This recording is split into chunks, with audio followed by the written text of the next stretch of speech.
Spotlight on Frazee is sponsored by these community-minded businesses and organizations.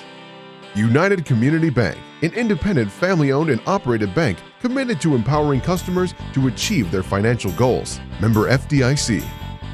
Frazee Family Foods, what a hometown grocery store should be. Friendly staff, family-owned, and a wide variety of groceries to fulfill your needs. Welcome to Spotlight on Frazee. I'm your host, Hank Ledke, and I'm here today in the Frazee Fire Hall with two members of Woods and Wheels, Gary Nagan. Hi, Gary. Good morning, Hank. And Vince Schneider. Hi, Vince. Good morning. Welcome to the program. And we're sitting here talking, around Frazee area here, we've always been interested in trail development too, and east of here we have one of the most beautiful areas out by Wolf Lake, Osage area, Smoky Hills. And I understand you have a project going on out there. Yes, we do. With DNR, we are getting 20 miles of trails put in. And that'll take you from the south end of the Smoky Hills, and it will connect you to the Two Inlet State Forest, where there's plenty of miles also. Well, this is a major project, and how many years have you been working on this, Gary? We actually started this around 2 years ago. And, that's really good, to be able to get this moving this quick, and I know you're working with Dave Schatzko out of Bemidji and Department of Natural Resources and Mark Karlstrom, the state forester out there. And one of the big things that it's always been, with ATV trails is trying to work out some type of connections from one spot to another. That is correct, and this will be a nice connector. So from close to Wolf Lake, you will be able to ride on ATV trails all the way up to Akeley and beyond. That's phenomenal. And so basically, how many miles is that, Vince? Smoky Hills will have 20 miles of trails in the area. Two Inlet State Forest has, I believe, close to 100. And then up at Round River, which is close to Akeley, they probably have 160 or 70 miles. So you guys could go out there and spend weeks out there. We could, and we do. And so now, when you look at doing this construction, how many people do you have working on this project? Well, actually, we just started the construction this past week, and we had, one day we had 6 of us out there, and the next day I believe we had 8 of us out there. So we're just really getting into it. Well, I'm amazed at this project, and I like I said, I know Dave Schatzko in Bemidji is a great person to work with, and this is going to be a tremendous trail. What kind of a completion time are you looking at, Vince? I'm assuming it'll take us a couple of years. And that's not bad. And then there'll be, of course, continuous maintenance after that. Now, does the club provide that? Yes, in cooperation with the DNR. They will help us maintain it, and then it will be maintained for many, many years. And then as time goes on, we'd like to have connectors to Wolf Lake and Osage, and then possibly a few more miles within the Smoky Hills. Well, it's beautiful country out there, and I know there, we have a lot of riders in Becker County, and it's nice to see an organization take this on and actually be involved, because I know DNR do not have the personnel anymore to help physically with some of these projects. No, they're pretty busy with what they have, and it's been a fun project there. We learned an awful lot about making the trails and how they have to be a certain size and this sort of thing.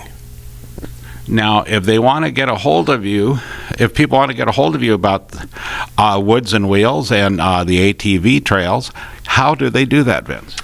We maintain a website, and it's woodsandwheelsatvclub.com, and there's connectors on there for emails and pictures and accomplishments of what we've done over the years. We also do, of course, the youth safety training, so that's a big thing. We train on average 50 to 60 kids a year. We want them to be safe out on the trails and learn how to ride their machines, so accidents hopefully are reduced. Well, this is great. I'm very happy to have you guys on the program, and I look forward to having you back on the program when you get ready to cut the ribbons out here. Maybe Logan and I will be able to get out there with a camera and actually look at the sites. So That'd be great because, yes, we need to advertise that it's open and the trails will be ready. Thanks for being on the program, Vince. Thank you. And Gary, always a pleasure with you. Hank, happy to work with you. And with that, we'll be right back with another segment of Spotlight on Frazee. Spotlight on Frazee is sponsored by these community-minded businesses and organizations. The City of Frazee and Frazee Events Center, featuring a 5,000 square foot room, a built-in stage, and a full-service bar, perfect for a multitude of events. Call or click to book your event. Frazee Community Club, people and business coming together to make the community fun, friendly, and thriving. Become a member and help support your community. Frazee Vergas Forum, locally owned and operated, bringing you news for the Lakes area in print or online. Subscribe today, FrazeeForum.com. Welcome back to Spotlight on Frazee. I'm your host, Hank Ludke, and I'm here today with Larry Stephenson, Street Supervisor for the City of Frazee. Hi, Larry. How you doing, Hank? Tremendous. So I see we've got a new toy here in our arsenal on dealing with water and stuff in the city. Yes, we do, Hank. Minnesota Energy has brung over a few cases of these water-saving shower heads that they gave to us to hand out to some of our Frazee residents who feel they might need a water-saving shower head. Kind of in helps in our efforts of our water conservation situations that are going on. We're trying to monitor people's water usage and have them be a little more water conscious on what their usages are. And because we have to start reporting some of these things to the DNR on where our water is going. Well, and of course, this is the governor's year of water, looking at how we can conserve and keep our water clean, and setbacks along a lot of our rivers and lakes are changing now and everything else. And of course, even with our wastewater system on how we let our wastewater go changes too.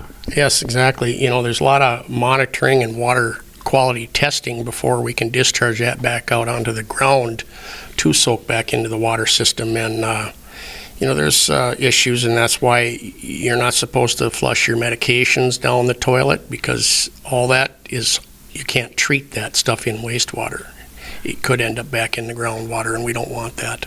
Well, and I know here the police department collects old medication. Anything you want to get rid of, you can bring in here, and we will dispose of it properly. That's exactly right. Just anybody has any medications they're not using, bring it to one of them drop sites, and they'll make sure it's disposed of the way it's supposed to be, and in efforts on protecting our groundwater. Now, like you say, we talk about our wastewater system and our discharge system. How many gallons of wastewater after it's treated do we get rid of a month now? A month, we've been discharging, we're roughly around 8 to 9 million gallons a month, and we're a fairly small system, which to us it seems like quite a bit. And we discharge for about 4 months, so we're anywhere from 30 to 40 million gallons a year. That's a lot, and you think about this, we only use about 26% of our system. Oh, exactly. We're designed out there to handle 650,000 gallons per day that could come out there. And after the big processing plant had shut down, we're way oversized. But I tell you, we can treat the wastewater from our smaller town without any problems. Well, that's great to know. Other things, we'd like to thank you guys all for coming to the 64th Annual Turkey Day celebration that we had here this last weekend in Frazee, and invite you to some of our sister cities' upcoming events. We've got August 8th through the 12th, we got Vergas Looney Days. They're coming up also. There's lots of events that go on throughout the next 2 months, and I hope to see everybody at most of them. And then the weekend after that, the August 17th through the 18th, we've got Harvest Fest out at Wolf Lake. It's always nice to see what the Finlanders are up to. Oh, yeah, they have quite a party over there. I appreciate you being on the program, Larry. By golly. So remember, people, pet the dog, hug the kids, kiss the wife, and wave at the neighbor. The next person you waved at could be your next best friend. And we'll catch you next week on Spotlight on Frazee.